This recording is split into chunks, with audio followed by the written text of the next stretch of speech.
children were like that with it. I myself had never seen anybody quite like it. Big seemed to fit him better than any other word. He was big-bodied. Big-souled. His loves were big. And his hates. You can imagine then how the wrongs of the Negro ate into his soul. He was utterly fearless. He edited and owned for several years a small Negro paper. And in it he said a great many daring things. Now I used to plead with him to be more careful. I was always afraid for him. For a long time, nothing happened. He was too important to the community. Then one night, 10 years ago, a mob made up of the respectable people in the town lynched an innocent black man. And what was worse, they knew him to be innocent. A white man was guilty. Never saw your father so walked up over anything. He couldn't eat. He couldn't sleep. He brooded night and day over it. And then one day, realizing the risk he was running, although I begged him not to. Although his friends begged him not to, he deliberately and calmly went to work. And published one of the most horrific denunciations of that mob. The old prophets in the Bible were not more terrible than he. Then a day or two later, he received an anonymous letter. It was evidently from an educated man calling upon him to retract his words in the next issue. If he refused, his life was threatened. Next week's issue contained an arraignment as frightful, if not more so, than the previous one. Each word was white hot, searing. That night, some dozen masked men came to our house. We were not asleep, your father and I. They broke down the front door and made their way to our bedroom. Your father kissed me and took up his revolver. It was always loaded. He broke down the door. I tried to shut my eyes. I could not. All masked men fell. He didn't move anymore after a little. Your father was finally overpowered and dragged out. And in the hall, my little 17-year-old George tried to rescue him. Your father begged him not to interfere. He paid no attention. It ended up in them dragging them both out. My little George was a man. He never made an outcry. His last words to me were, Ma, I'm glad to go with Father. And as they were dragging them both down the steps, I crept to the room where you were. You were both asleep. Rachel, I remember, was smiling. I knelt down by you. I covered my ears with my hands and I waited. I could not pray. I couldn't for a long time afterwards. It was still when I finally uncovered my ears. The only sounds were the rustle of the leaves and the tap-tapping of a twig of a tree off the window. I hear it still. Sometimes in my dreams. It was the tree what they were telling me not to fear, But to be proud. Proud to have a strong husband and son who did not fear the most fearful night. Southern tree, bear, strange fruit, blood on the leaves and blood at the root, black bodies swinging the sun breeze, strange fruit hanging from the poplar trees, pastoral scene of the gallant south, the bulging eyes and twisted mouth, scent of magnolia, sweet and fresh, the sudden smell of burning flesh.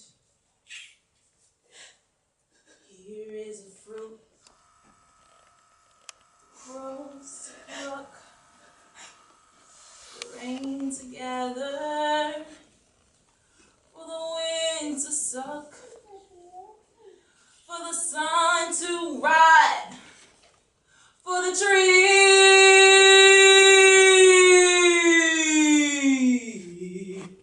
to drop. It is a strange and bitter cry.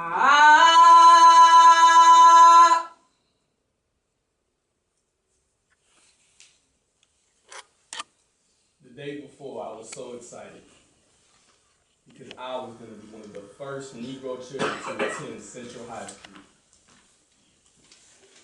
Then morning came. Things changed. Daddy was pacing the floor, smoking one cigarette after another. Mama spent most of her time praying. The bus ride and I left for school. When I arrived, all the white children were outside and I noticed police and large police dogs starting the crowd. I made my way towards the gate and heard someone say, "Lynch him, kill him. We don't want niggas at our school." I was so afraid. Searched around the crowd for a friendly face, and I noticed this little old white lady sitting alone on a bench. I looked over to her and she smiled. She seemed so sweet. I rushed over to her and sat down right beside her. And just when I thought she was about to comfort me, she turned to a cold look of hate and spat at me. Now, Mama, I don't see how anyone can stand through going through this. All I wanted was the same education as the whites. But if that means being threatened, spat on, and treated like less than an animal, then I don't want no part of it. It just doesn't seem like it's working.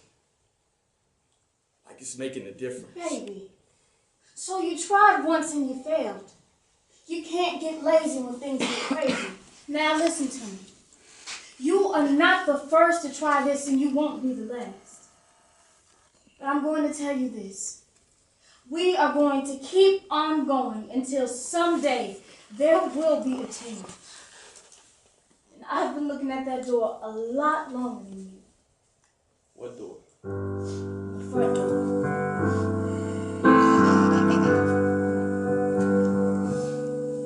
There's a light in the darkness.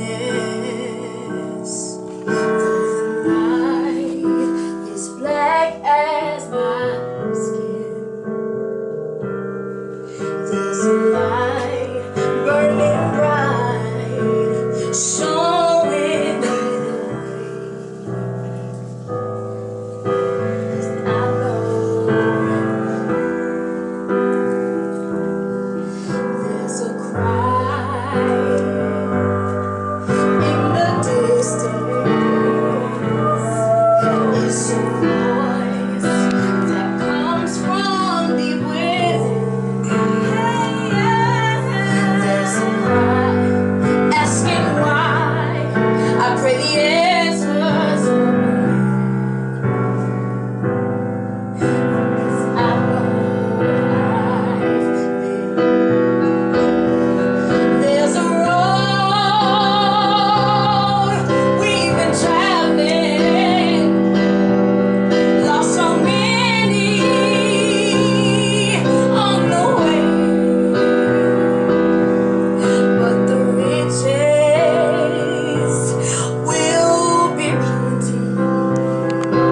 In a bus, in the city of Montgomery, a woman came aboard. Little did anyone know at the time that this woman was going to change the world. When the color of your skin made a difference in society and determined how you were treated, there was a woman who was going to change it all. And in the front of the bus, she seated. When she was asked to move to the back like the rest, she simply shook her head and didn't budge. Even though he was a white man, she was going to be the judge. And as they cuffed her hands and sent her away to jail, in her mind, she was not finished. She knew she didn't fail. Her actions started a very important movement in the history of African Americans. It sparked a revolution for equality, and so the Civil Rights Movement began.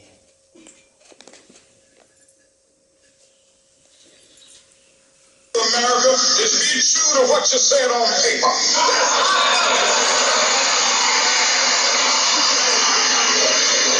If I lived in China or even Russia or any totalitarian country, maybe I could understand some of these illegal injunctions. Maybe I could understand the denial of certain basic First Amendment privileges because they haven't committed themselves to that over there. But somewhere I read of the freedom of assembly. Somewhere I read of the freedom of speech. Somewhere I read of the freedom of press. Somewhere I read that the greatness of America is the right to protest for rights.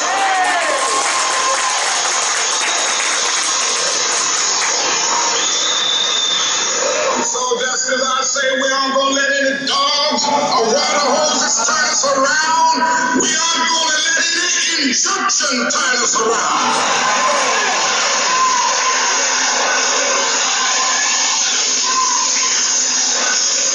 But I don't know what will happen now. We've got some difficult days ahead.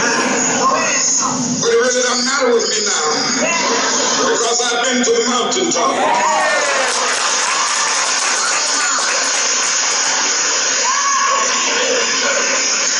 Like anybody, I would like to live a long life. Longevity has its place.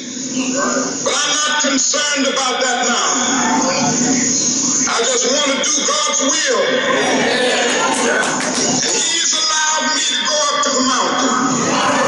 And I've looked over and I've seen the promised land. But I want you to know tonight that we as a people will get to the promised land.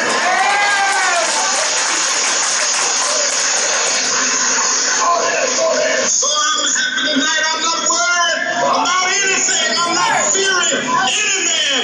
Mine eyes have seen the glory.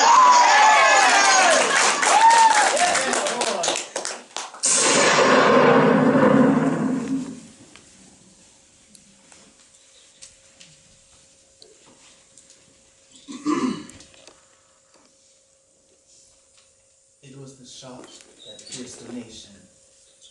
It wasn't just another black mother's son killed. It wasn't just another senseless lynching. It was the death of our God-sent leader, our ambassador of peace. Dr. Martin Luther King Jr. was gunned down in cold hatred. A hatred that filled the souls of our people. With rage, our people took to the streets and began to riot. There was chaos everywhere.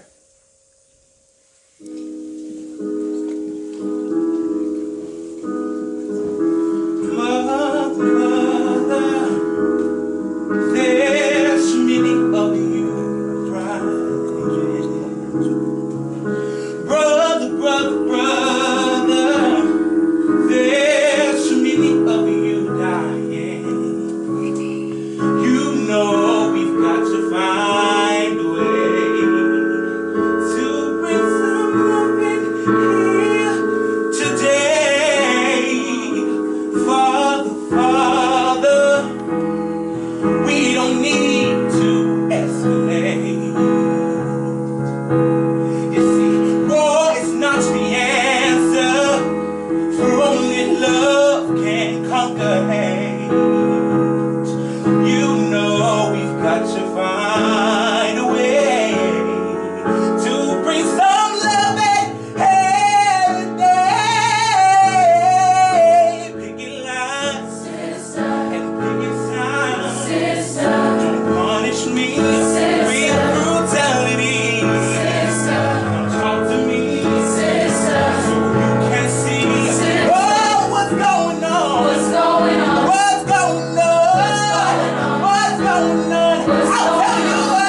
After the passing of Dr. King, we started to realize that if we wanted something, we just have to take it by force. We realized that we had to have pride. A pride that says, say it loud, I'm black and I'm proud. Say it loud, I'm black and I'm proud. We also found a way to love. Not just our fellow man, but also ourselves.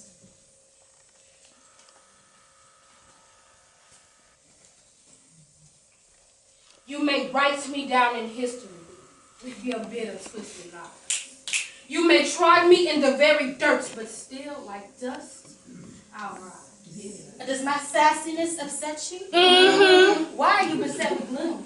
Because I walk a gaga oil wells pumping in my living room? Just like moons and like suns with the certainty of tides. Just like hope springing high, still, I'll rise. Did you want to see me broken? Bowed head and lowered eyes. Shoulders falling down like teardrops we get from my soulful cries? Does my haughtiness offend you? Don't you take it awful hard, because I laugh like I've got gold mines digging in my own backyard. You may shoot me with your words. You may cut me with your eyes. And you may kill me with your hatefulness. But still, like air, I'll rise. Does my sexiness upset you? Yes! Does it come as a surprise that I dance like I got diamonds at the meeting of my thighs? Out of the huts of history's shame, I rise. Up from a past that's rooted in pain, I rise. I'm a black ocean, leaping and wide, welling and swelling, I bear in the tide. Leaving behind nights of terror and fear, I rise. Into a daybreak that's wondrously clear, I rise. Bringing the gifts that my ancestors gave, I am the dream and the hope of the slave. I rise. I rise. I rise. I I rise. rise. I rise. We are who we see. Long hair, thick hips, long legs, pedicured feet. Strong black women on the outside, but weak little girls on the inside. The big screen depicts skewed views and society accepts what is viewed. The stereotypes of loud, ignorant, half-clothed women. As for aspiration, they haven't a clue. We are more than what you see on the big screen. We can better influence our young. Better roles in Hollywood will be a start, but it all starts at home. Let's start building better black women from the inside out. This era of self-worth gave hope to the Negro and to our people. A hope that made us believe a change had finally come. It was a change that said, yes, we can, and yes, we will, for 8 consecutive years. After many years of hardship, the United States of America elected her first African-American president, President Barack Hussein Obama. We finally started to see the table of brotherhood that Dr. King had dreamed about over 30 years before. But the funny thing about dreaming is that when reality